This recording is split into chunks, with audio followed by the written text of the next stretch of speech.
Catus, Maximus here. This time it's a little review of the Harbor Freight's Doyle, I guess you call them electronics precision tweezer pliers.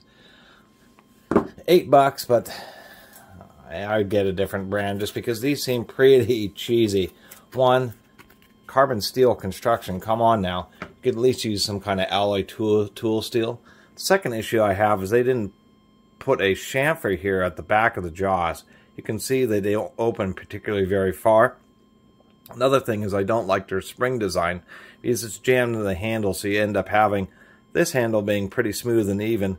But this one, you can see it just has like this big, wart on it. They do have high carbon conductive handles, and actually somebody had asked me before about that, and they are indeed conductive. There you go, now you can see it. If I just do 2 points about an inch apart,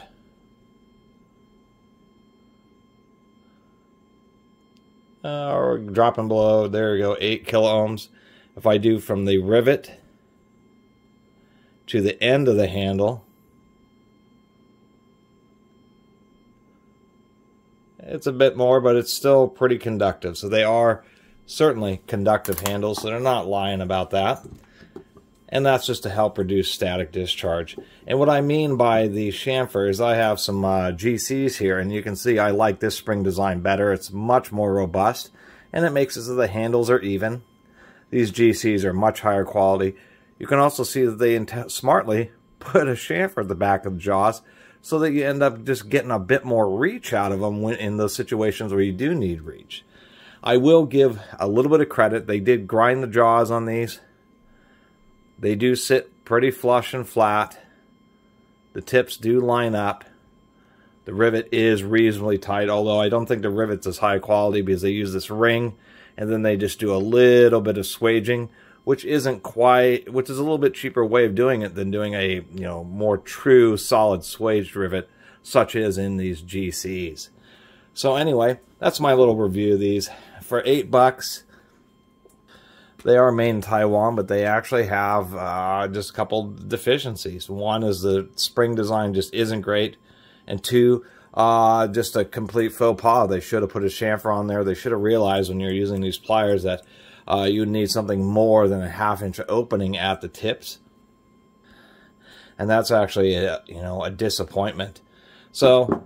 And for $8, right around, that's real close to $10. And for around $10, there's a wide variety of much higher quality brands, Exolites, so on and so forth. So, for Harbor Freight addicts, that's the reason they even have them, is because this is the only time Harbor Freight's really had acceptable quality precision electronics needle nose pliers. But I think they're kind of preying on people just buying this stuff at the store rather than just spending a moment looking around online and actually finding a much nicer pair for close to the same price. And although you do get a lifetime warranty and relatively easy replacements, I don't know how friendly Harbor Freight's going to be if you end up, bending these and you bring these in with really bent jaws. Actually, what I'm seeing here now is there is a little bit of an alignment issue right there with the jaws. The tips are aligned, but I can still feel a little bit of an edge. Anyway, I don't know how, if you really abuse them or really bend the jaws, how friendly they're really going to be. And besides the GCs, you could always do something if you need precision electronics pliers, is get some forceps. Maybe some nice ones. Right here I have some Weck Bulldogs.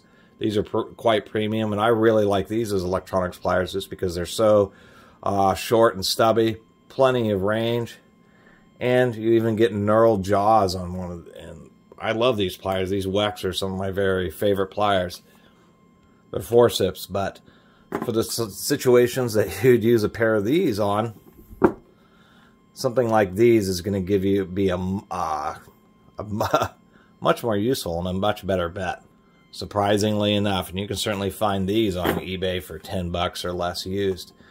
Anyway, I really appreciate everybody who's been watching and subscribing, and if you haven't subscribed, please do. Till next time, Catus Maximus out.